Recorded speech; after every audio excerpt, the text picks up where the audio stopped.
Salve nação! Antes de começar o vídeo, já se inscreve e deixa seu like, assim o YouTube entende que o conteúdo é bacana e envia para mais pessoas e a gente consegue trazer mais vídeos desse tipo, isso ajuda demais no crescimento do canal. Agora segue o vídeo. Isso aqui é a coletiva de imprensa, primeira pergunta do Gabriel Reis, canal Paparazzo Rubro Negro. Mais de 90% do time titular não viajou para Natal, justamente para se prepararem para este jogo. Como explicar um resultado desses com a equipe jogando descansada?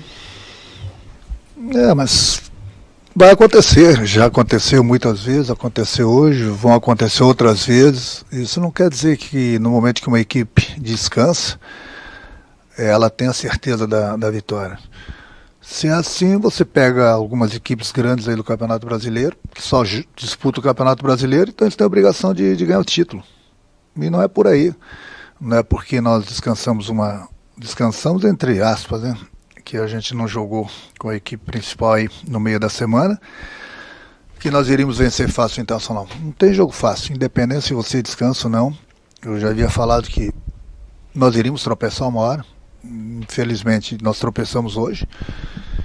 E não tem um time imbatível. Todo mundo vai tropeçar, da mesma forma que o Flamengo lá na frente vai tropeçar de novo. Isso faz parte do futebol. O Flamengo não vai ganhar todos os seus jogos. Mas isso não quer dizer que o Flamengo não jogou bem hoje porque ele não jogou durante a semana. Eu volto a repetir, se fosse assim, o próprio Internacional que se joga uma vez por semana, só disputa o Campeonato Brasileiro, teria a obrigação de ser campeão. Nosso futebol não é assim, não.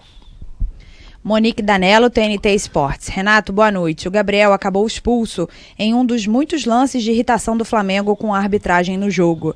Você acha que o time acabou perdendo um pouco a cabeça na partida de hoje? Não, nós não perdemos a cabeça. Os jogadores tiveram até uma certa tranquilidade por tudo aquilo que vinha acontecendo na partida. Mas eu não falo de arbitragem. Eu não gosto de comentar, entendeu? Eu acho que é o trabalho da imprensa, é o trabalho dos comentaristas, entendeu? Tem o VAR lá para isso. A única coisa que eu questionei o árbitro durante a partida e após a partida foi nos 2 primeiros gols do Internacional. No lance do Bruno Henrique, que eu vi falta, e no Diego, que eu vi falta também. Mas isso não é desculpa, porque nós tomamos o gol. Só que eu achei que ele deu uma vantagem que o Flamengo não teve vantagem. Só isso. Mas a arbitragem não cabe a mim comentar, eu tenho que cuidar da equipe. Rafael Melo, canal Rafa Melo. Renato, nos primeiros minutos do jogo, o Flamengo foi melhor em campo, mas deixou de finalizar em 2 oportunidades claras. Após as oportunidades desperdiçadas, o Internacional começou a achar os contra-ataques e matou o jogo. Você concorda que o time entrou com uma postura um pouco displicente na partida? Não foi displicente não. Não sabíamos que o Internacional iria jogar por uma bola parada. Iria jogar principalmente no contra-ataque. E foi assim que o Internacional achou seus gols. Todos os gols deles foi no contra-ataque, onde a gente não soube matar a jogada, deu espaço. Nós sabíamos que do jeito que o Flamengo joga poderia acontecer. Infelizmente aconteceu, mas principalmente aquilo que eu falei nos 2 primeiros gols do Internacional. Eu achei principalmente no primeiro gol no Bruno Henrique, foi uma falta bem clara, que ele não deu. E a partir daí resultou o primeiro gol do Internacional. Felipe Schmidt, GE. Boa noite, Renato. Quando o Flamengo teve uma sequência de vitórias, você já vinha alertando que uma hora o time iria tropeçar. Agora, como lidar e o que retirar de uma derrota como essa no Maracanã? A gente aprende sempre com as derrotas, a gente aprende com os empates, a gente aprende com as vitórias, mas isso é um papo que eu sempre tenho com o grupo. As coisas no Brasil, principalmente, no momento que você ganha, você é bom. E da noite para o dia, quando você não ganha, você não é bom. Eu não estou falando em cima dessa pergunta, mas muita gente pensa assim, não é só do Flamengo, de todas as equipes. Quer dizer, nós não temos no Brasil e no mundo uma equipe imbatível. Uma hora vão acontecer as derrotas. O Flamengo, estava comentando com alguns agora no vestiário, o Flamengo no passado, se eu não me engano, tomou de 5 de São Paulo aqui no Maracanã. E o Flamengo foi campeão brasileiro. Tomou 4, 5 numa Libertadores e o Flamengo foi campeão da Libertadores também.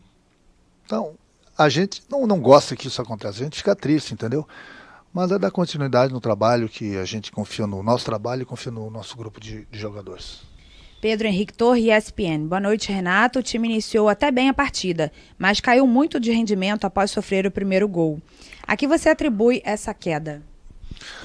Nós começamos bem, como ele mesmo falou, a partida, criamos algumas oportunidades e aí, infelizmente, a gente se perdeu um pouquinho no momento que, volto a repetir, na minha opinião, teve a falta no Bruno Henrique, que ele não deu. Teve a sequência, começou o gol, depois, durante a partida, até falei para o árbitro que ele estava falando muito com os jogadores estavam falando com ele, quer dizer, não é desculpa, não estou falando da arbitragem, mas o árbitro tem que apitar de um lado e do outro. A gente não quer que o árbitro nos favoreça, também a gente não quer que favoreça o adversário, ele tem que apitar o que ele vê. Só que a gente tem todas as condições, nós temos um VAR, hoje em dia, que o VAR pode ajudar o árbitro. O árbitro, de repente, também ele tem que saber escutar. Eu escutei uma entrevista de um jogador do Vasco essa semana, que ele colocou muito bem. Você erra, o treinador erra, ele tem que vir aqui se explicar. O jogador erra, ele tem que vir aqui se explicar. Eu não estou nem falando do árbitro de hoje, mas o árbitro erra, o auxiliar erra, eles não precisam se explicar. Quer dizer, é difícil. Eu acho que a CBF deveria repensar também, após as partidas, independente do resultado, o árbitro da entrevista também. Ele respondeu algumas perguntas também, ele tem que ser questionado. É muito fácil um árbitro errar numa partida e ele não dá entrevista, esconder debaixo dos panos, passa, no outro jogo ele está apitando. Enquanto que os jogadores, os técnicos são criticados.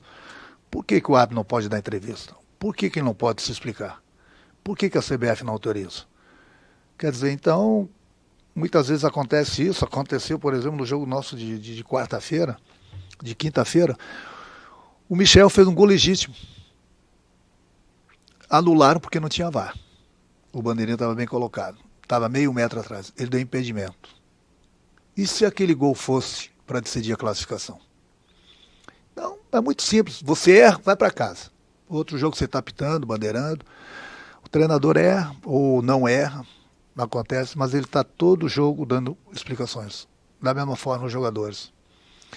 Então, acho que a gente vai aprendendo com o passar do tempo. Nós estamos no século XXI, né? Então está na hora de a gente repensar algumas coisas. E em termos de repensar, seria importante a CBF falar para os árbitros virem aqui e se explicarem também após a partida. Porque eles nunca erram, né? Eles nunca estão errados. Sempre são os treinadores, sempre são os jogadores. Mas quem sou eu para falar sobre isso, né? Mas seria importante, interessante os clubes se reunirem com a CBF e colocar isso para os árbitros também darem entrevista após as partidas. Luiz Antônio, canal Luiz Antônio Rubro Negro.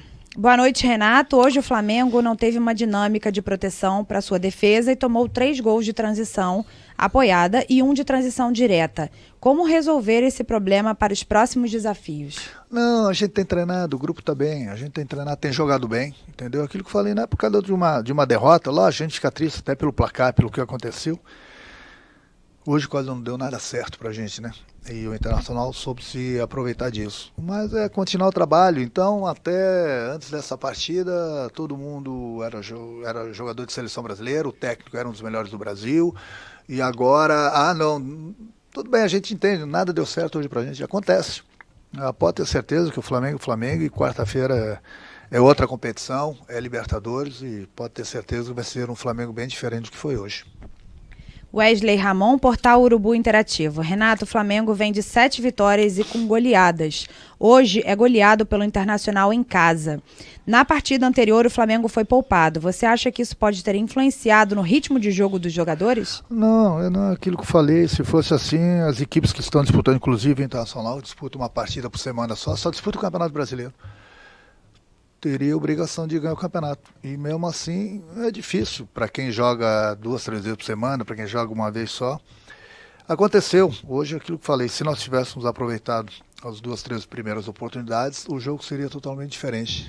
Mas infelizmente nós não aproveitamos, o Internacional soube se aproveitar, jogou no contra-ataque, achou seus gols e venceu a partida.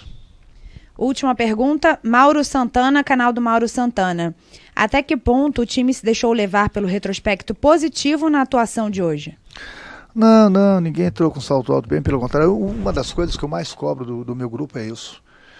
Eu sempre falo para eles, olha, quando as equipes enfrentarem o Flamengo, o pessoal vai mudar a tática, o esquema de jogo, alguns jogadores, para que eles saibam das dificuldades que vão encontrar quando jogam contra o Flamengo. Todo mundo vai dar vida contra o Flamengo. Todo mundo. Eu sempre preparo, eu sempre converso com eles sobre sobre esse tipo de assunto. Mas infelizmente aquilo que eu falei hoje não deu praticamente nada certo para a gente, e ainda assim nós perdemos um jogador no segundo tempo para complicar ainda mais.